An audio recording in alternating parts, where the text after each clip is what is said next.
Muito bem. A gente tem aí toda essa tragédia. Até agora há pouco, mais de 1.600 pessoas mortas e os ataques continuam. Né? Continua isso aí que o mundo está vendo. Né?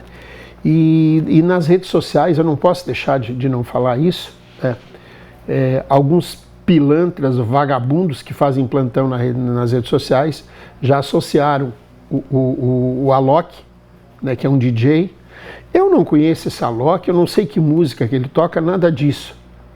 Mas o fake news da rede, essa coisa nojenta, né, que às vezes até faz, de verdade, faz eu refletir sobre, cara, será que eu devo ficar envolvido com isso? Né? Porque é tanta mentira, tá? E aí já associaram, né, que isso aí, o conflito com o Alok não tem nada a ver. É uma coisa que não tem nada, absolutamente nada a ver. O que tem a ver é que os ataques, e hoje é possível isso, né, se identificar, já tem alvos, né, programados e quando você sabe de um lugar de muita concentração, hoje com drone, com satélite, enfim, a tecnologia permite isso hoje, né, de maneira que quem quer promover um ataque pode fazer, né, de forma muito precisa, né?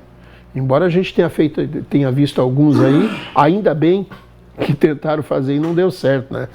É uma cambada de imbecil, mas enfim, essa associação, né, que não tem nada a ver, não tem absolutamente nada a ver, né, de maneira nenhuma, né, porque diz, você vai num país ou visita alguém, não, isso aí é parceiro. É um troço completamente absurdo, né? Mas vamos lá, vamos começar. Só para que as pessoas, quem não sabe, né, essa questão da Palestina, de Israel, né, a Cisjordânia, a faixa de Gaza, por exemplo, para quem não... A faixa de Gaza, viu, Ramon? Ela tem... são 2 milhões de pessoas, né, um pouco mais de 2 milhões de pessoas, e que se dividir São Paulo em 4, é 1/4 de São Paulo, entendeu? E é onde está todo esse conflito, onde tem esse conflito, esse povo que vive, né?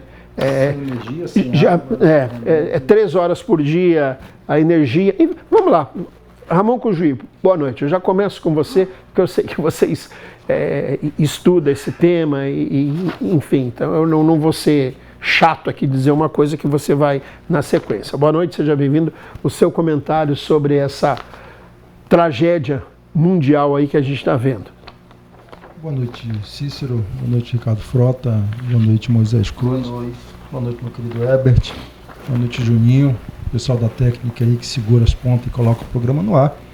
E boa noite você que nos assiste pelo sinal aberto da Rema 5.1 e também pelas plataformas digitais da internet aí, no Facebook, no YouTube, no Instagram, enfim, pela rede mundial de computadores, né, de todos os lugares do mundo.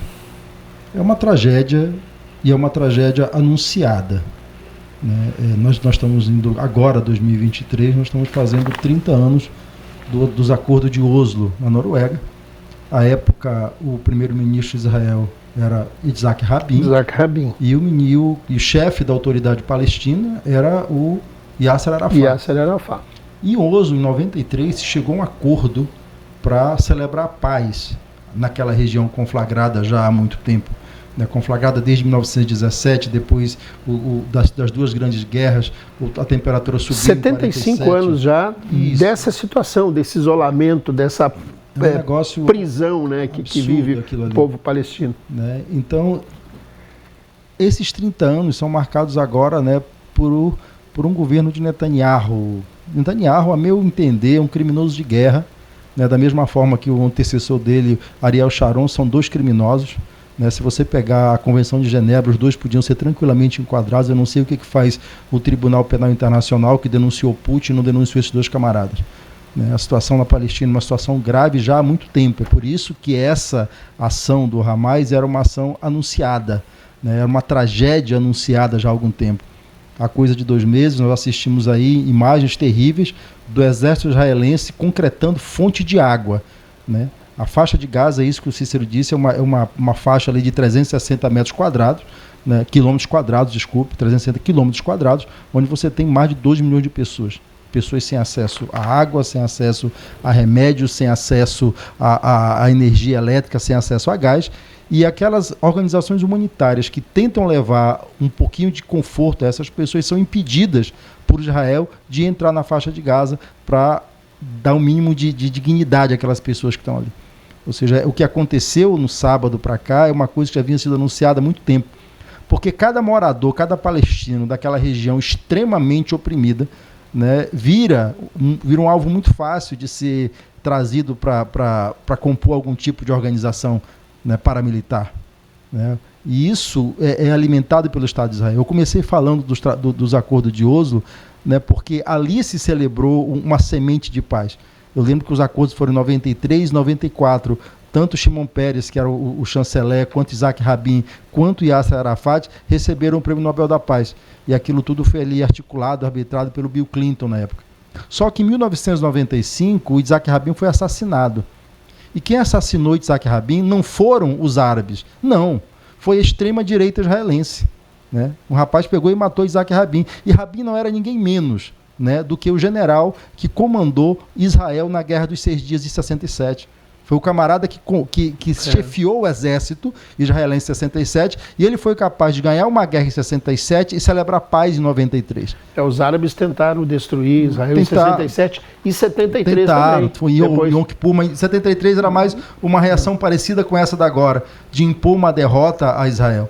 A situação na Palestina ela é muito complexa, e tem muita gente ganhando com aquilo ali, né? Quem sofre ali é quem está dos dois lados ali, né? Você tem uma organização como o Hamas, paramilitar, que uma parte do mundo chama de terrorista, né? E outra parte acha que é legítimo porque ela faz a defesa daquela população que está lá em Gaza sendo oprimida pelo exército israelense. Você viu na internet, tem uma coisa bárbara do exército israelense atirando num pai e num filho atrás de uma pedra. Né? Não sei se você viu essa imagem. Não vi. É terrível. Então lá não tem mocinho, né? Lá não é um lugar de mocinhos e fadas, né? É uma coisa terrível que acontece ali. O que nós assistimos de sábado para cá é só uma escalada de uma situação que se deteriora nos últimos 30 anos. Porque em 95, quando assassinaram Isaac Rabin, foi a extrema-direita israelense que fez isso, em 96 o Benjamin Netanyahu assumiu. 96. E o partido Likud, de extrema-direita, está no poder até hoje. E boa parte das desgraças que nós temos lá é por conta dessa beligerância. Eu volto a dizer, Ariel Sharon e Benjamin Netanyahu, Bibi, como eles chamam, são 2 terroristas de Estado, né? São 2 criminosos de guerra que deviam estar presos, né? E eu lamento profundamente, né, as mortes, tanto da população israelense quanto da população palestina. Nós precisamos trilhar o caminho da paz. E o caminho da paz no Oriente Médio passa necessariamente pelo reconhecimento de um Estado palestino soberano e de um Estado Israel soberano. O direito de existir dessas duas nações. Não haverá paz no Oriente Médio se não se passar por esses caminhos. Mas, infelizmente, a partir de sábado, eu enxergo muito distante isso. E uma coisa que tem me deixado assim preocupado nesses dias é porque nós estamos com uma guerra na Ásia, na Ucrânia, com a Rússia, nós temos uma conflagração no centro da África e agora uma conflagração no Oriente Médio que tem uma tendência de escalar para outros países. Ou seja, nós estamos vivendo um momento de muita instabilidade no mundo e nós precisamos de gente que pregue a paz. Não adianta você ter grandes potências que nesse momento vão utilizar dessa desorganização global, né, para emplacar os seus interesses. Nós precisamos trilhar o caminho da paz. Eu volto a dizer, lamento profundamente pela morte dos civis israelenses, como lamento profundamente pela morte dos palestinos. É preciso, para que se resolva a questão palestina, a questão ali no Oriente Médio, que a questão palestina tenha um Estado de Israel, o direito de existir, e o Estado palestino também. Muito bem. Importante dizer, Ramon, que Israel, diferente do que se pensa, os Estados Unidos é a maior potência bélica militar. Mas o maior poder de ataque do mundo e de inteligência, inclusive exporta para alguns países do mundo, é Israel. Depois de sábado, parece que houve um apagão de inteligência. Exatamente. Uma coisa Mas terrível. se você ler um artigo que saiu no The Wall Street Journal, acho que ontem, né, de um colunista de política, que entende bem esse conflito, é Marx, eu já vejo o nome dele aqui, onde ele explica isso, ele deixa muito claro isso, que já vinha sendo, os sinais já eram de que isso poderia ocorrer, né? Infelizmente. O governo egípcio, inclusive, diz que Israel não considerou os alertas que a inteligência egípcia passou de que alguma coisa grande ia acontecer. Estava sendo preparada, né? Anunciada, uma enorme tragédia. Muito bem. Ricardo Frota, boa noite, seja bem-vindo. O seu comentário sobre esse tema. Boa noite, Cícero. Boa noite, Herbert Lins. Boa noite, Ramon Cujuí, meu amigo Moisés Cruz. A nossa audiência que nos prestigia nessa segunda-feira. E já aproveito aqui para desejar a todos uma excelente e abençoada semana. O que está acontecendo é um ato brutal de terrorismo, né? Hamas é um grupo que deveria ser declarado pelo governo brasileiro como terrorista. Agora, é interessante a gente lembrar a população, que muitas vezes não sabe, que esse mesmo grupo, esse Hamas, foi o mesmo que parabenizou Lula por ter sido eleito presidente da República. Motivo pelo qual ele não recebeu tantas críticas do atual governo. Pelo contrário, tem uma deputada do PSOL que veio em suas redes sociais, no Twitter, em defesa da Palestina. É isso mesmo. Então, agora, vale a gente lembrar aqui, lembro que na época do governo de Saddam Hussein, do Iraque, quando o exército americano tomou conta daquele lugar e derrubaram a estátua do Saddam Hussein, aquela população comemorou. Por quê? Porque era um povo oprimido. Era um povo que era escravizado pelo governo, como é na Palestina, por esse grupo Hamas. Eles escravizam. Não é a Palestina, de um modo geral, que é conivente com essas coisas absurdas que acontecem.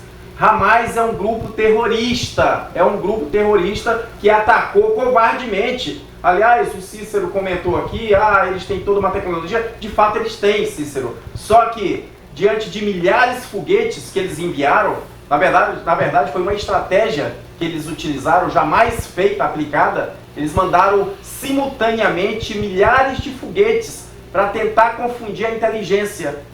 Porque eles têm, os israelenses, eles têm um mecanismo, né, que são vários caminhões que são colocados em locais estratégicos para monitorar e abater esse tipo de foguete. Só que eles acabaram, eles conseguiram abater muitos, mas uma grande parte conseguiu passar. Então foi uma estratégia jamais utilizada. Eles mandaram simultaneamente milhares de foguetes para poder alcançar o resultado, que é atingir aquela população. Agora, vai ter um revide, está sendo esperado. Aliás, Israel não pode jamais se acovardar, se deixar intimidar por um grupo terrorista, porque se eles não fizerem nada, eles vão se sentir cada vez maiores. E o poder bélico, o armamento desse grupo Hamas é infinitamente inferior ao dos israelenses.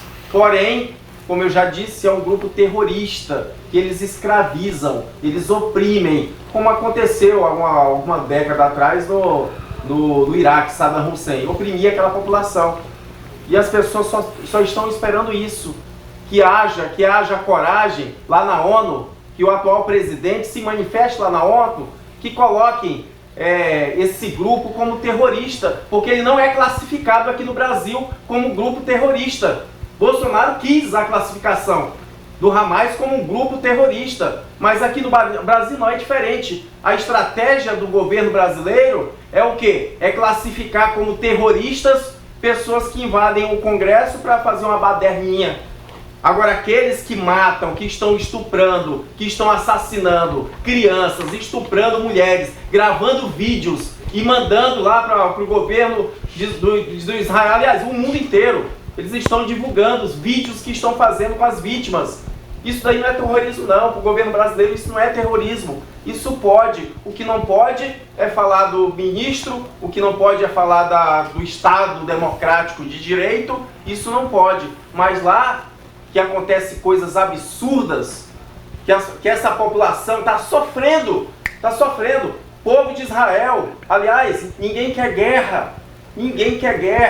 A gente precisa de governo porque tem o Hamas, ele não age sozinho. Por trás tem países que ajudam, mesmo que de forma velada, ajudam com financiamento, dando armamento, como o Irã, que financia o armamento do Hamas para essa prática criminosa. Então acho que nesse momento o governo Lula, esse governo de esquerda que já se manifestou nas redes sociais defendendo a Palestina, realmente ele deve rever os conceitos e parar de se aliar, Moisés, de defender essas ditaduras, parar de se aliar ao Houthi, parar de se aliar ao Hamas, como eu disse aqui, eles parabenizaram o Lula.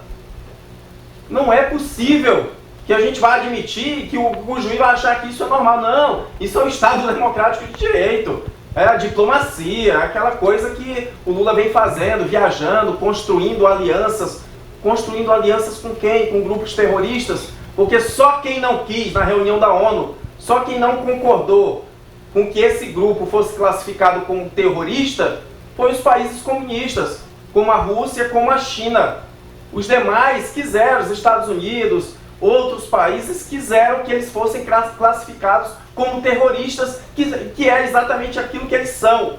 Então realmente está precisando de uma política do governo, apesar que o Brasil não influencia em nada, né? O Brasil ele não influencia em nada, mas ele deveria usar a pouca voz que ele está tendo lá na ONU para poder